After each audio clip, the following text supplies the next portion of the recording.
రాష్ట్ర ప్రభుత్వంపై రాష్ట్ర బీసీసీఎల్ అధికార ప్రతినిధి చెల్లుబోయిన శ్రీనివాస్ ఫైర్ అయ్యారు. విశాఖ డ్రగ్స్ విషయంలో వైసీపీ నాయకుల కుటుంబానికి చెందిన వ్యక్తులకు సంబంధం ఉందని ఆయన ఆరోపించారు.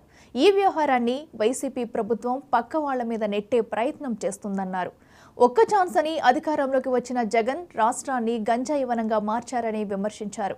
జగన్ మరోసారి అధికారంలోకి వస్తే జగనన్న గంజాయి దీవెన, జగనన్న గంజాయి సాగు లాంటి పథకాలు వస్తాయని ఎద్దేవా చేశారు చెల్లుబోయిన శ్రీనివాస్.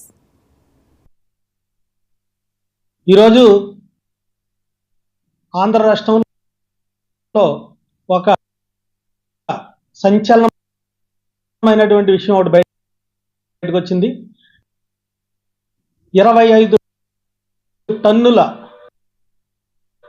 అత్యంత ఖరీదైనటువంటి డ్రగ్స్ విశాఖపట్నం పోర్టులో బ్రెజిల్ నుంచి ఈరోజు ఆంధ్ర రాష్ట్రంలో ఒక సంచలనమైనటువంటి విషయం ఒకటి బయటకు వచ్చింది. 25 టన్నుల అత్యంత ఖరీదైనటువంటి డ్రగ్స్ విశాఖపట్నం పోర్టులో బ్రెజిల్ నుంచి ఇక్కడికి ట్రాన్స్పోర్ట్ అయినట్టుగా మన సిబిఐ వారు గుర్తించడం జరిగింది. ఇంటర్పోల్ సమాచారంతో వాళ్ళు దీన్ని ఛేదించారు.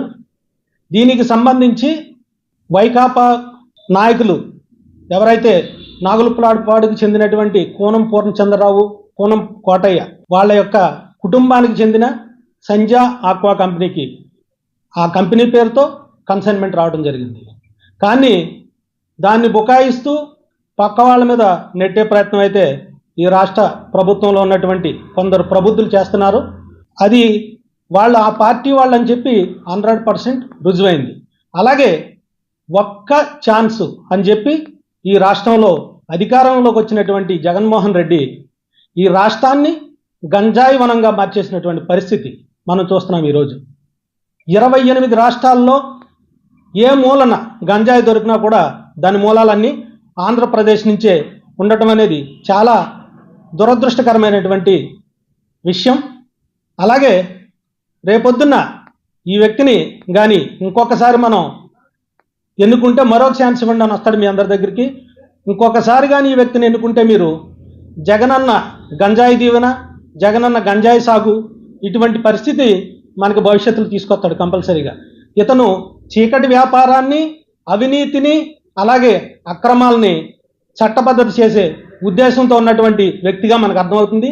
దీనికి తోడుగా కొన్ని విశాఖపట్నం పోర్ట్ అనేది అత్యంత సెక్యూరిటీ కలిగినటువంటి, తూర్పు తీరంలో అత్యంత భారీ భద్రత కలిగినటువంటి పోర్టుగా విశాఖపట్నానికి, ఎందుకంటే నేవీ కానీ ఇతర భద్రతా విషయాల్లో కానీ చాలా మంచి పేరున్నటువంటి పోర్టులోనే ఇటువంటి కార్యకలాపాలు జరుగుతున్నాయంటే భవిష్యత్తులో కృష్ణపట్నం లేదంటే కాకినాడ ఇటువంటి పోర్టుల ద్వారా ఇంకెన్ని చేస్తాడో, ఇంతకుముందు ఎన్ని చేశాడు అనేది మనం అందరం కూడా గమనించాలి.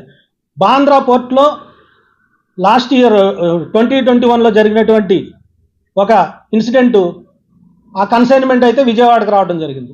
ఇటువంటి పరిస్థితుల్లో ఈ రాష్ట్రంలో ఏమి మనం భవిష్యత్తులో మనకి సంకేతాన్ని అందజేస్తుంది అనేది మీరు అందరూ అర్థం చేసుకుని ఇటువంటి దుర్మార్గులను, దుష్టులను ఈ రాష్ట్రం నుంచి తరిమి కొట్టాలని చెప్పి మీ అందరికీ మనం చేసుకుంటూ ఈరోజు తాను చేరలేనంత దూరం కాదు, దొరకనంత దుర్గం కాదంటూ తెలంగాణ ముఖ్యమంత్రి రేవంత్ రెడ్డి ఆసక్తికర ట్వీట్ చేశారు. ఈ మేరకు ఆయన